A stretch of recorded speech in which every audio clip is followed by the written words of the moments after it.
2020년 중국에서 발생한 코로나로 전 세계가 문을 걸어 잠그고 외국인 여행객을 받지 않겠다고 선언했을 때 해외여행을 유독 사랑하는 한국인들은 좌절감을 맛봐야 했습니다.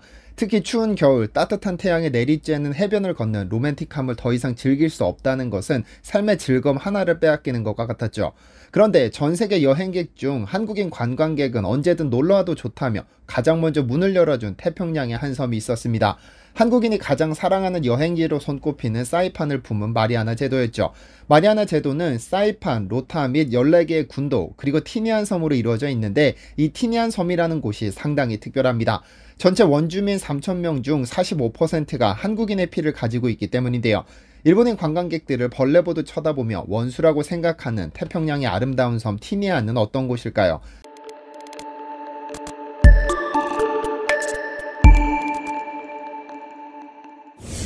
안녕하세요, 디스멘터리입니다. 한국에서 비행기를 타고 4시간 30분을 날아가면 그림에나 나올 법한 풍경을 자랑하는 섬이 하나 나옵니다. 한국인이 가장 사랑하는 여행지로 손꼽히는 서태평양 북마리아나 제도의 사이판 섬. 이 섬을 처음으로 발견한 서양인은 마젤란 선단의 선원들이라고 알려져 있는데요. 오랫동안 스페인이 소유했던 이 섬은 1898년 미국 스페인 전쟁에서 스페인이 패배하면서 미국의 소유가 됐다가 독일을 거쳐 1914년 제1차 세계대전이 터지자 일본의 차지가 됩니다. 망망대해 한가운데 자리한 관계로 전혀 쓸모없어 보이던 이 섬은 사탕수수 재배에 최적의 조건을 갖췄다는 사실이 알려지면서 보물창고로 떠오르게 됩니다. 일본의 남양흥발이라는 기업은 일본 본토는 물론 오키나와와 한반도로부터 수많은 노동자들을 모집해서는 대규모 사탕수수 농장을 건설합니다. 1930년대 배고픔에 시달리던 한국인 중 1년 내내 따뜻하고 먹을 것이 넘치는 곳에서 돈 벌어볼 생각 없느냐는 달콤한 꾀임에 넘어가 사이판으로 가는 배를 탄 이들이 적지 않았는데요. 그런데 막상 배에서 내린 이들을 기다리던 것은 등이 타들어갈 듯이 뜨거운 태양과 그 아래에서 해야 했던 중노동입니다. 먹을 것은 말할 것도 없고 마실 물도 없어 오줌을 누면 누가 그걸 마시겠다고 싸움이 벌어지기도 했다는 전설이 남아있기도 한데요. 그러던 중 1941년 12월 7일 일본은 청일전쟁, 러일전쟁에서 승리를 거둔 후 다짜고짜 무모한 공습을 감행합니다.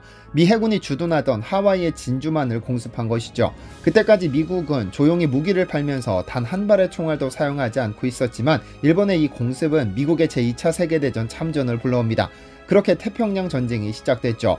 유럽에서 촉발된 제2차 세계대전이 일본의 무모함으로 아시아까지 확장된 겁니다.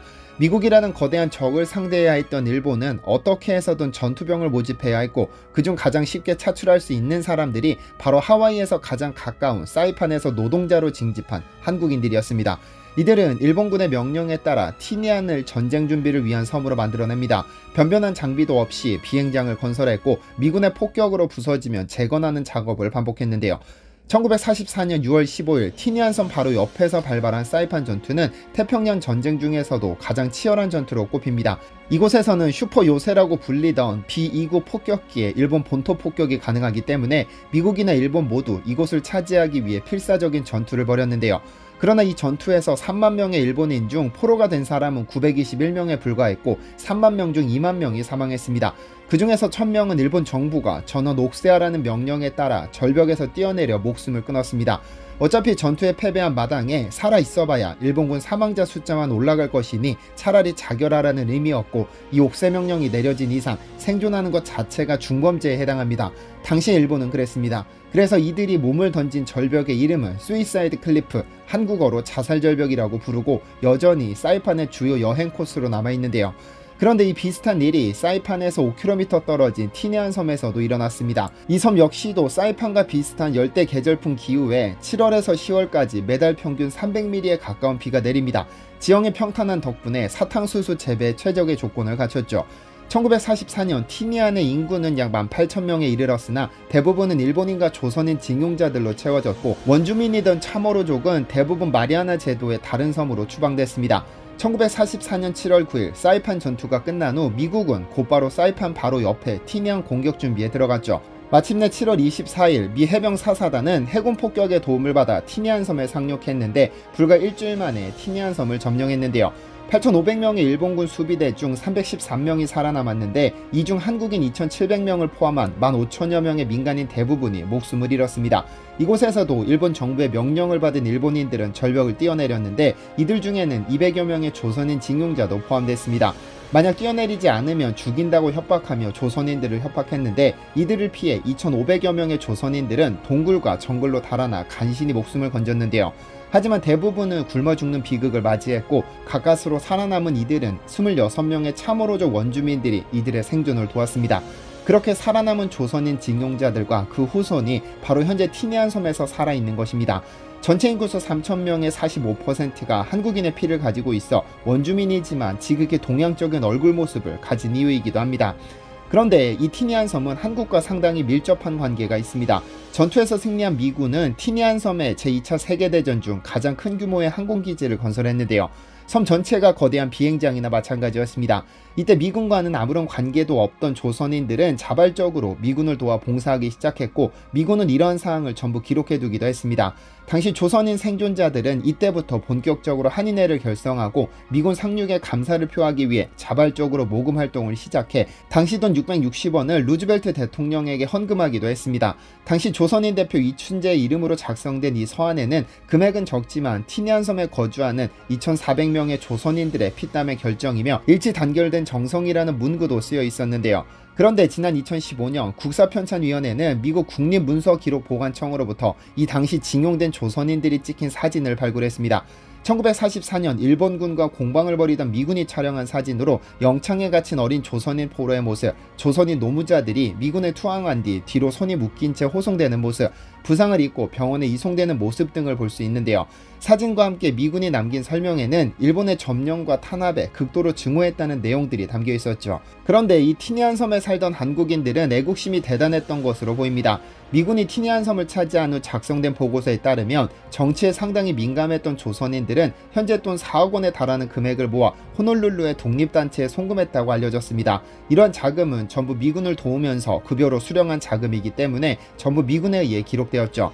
그런데 이 티니안 섬이 한국과 상당히 밀접한 관련이 있다는 것은 또 다른 이유입니다. 왜냐하면 제2차 세계대전의 종말을 불러온 원폭 두 방을 실어나른 비행기가 전부 이 섬에서 이륙했기 때문이죠. 일본군을 몰아내고 티니안 섬을 점령한 미군은 티니안 섬에 최대 규모의 항공기지를 건설했는데요.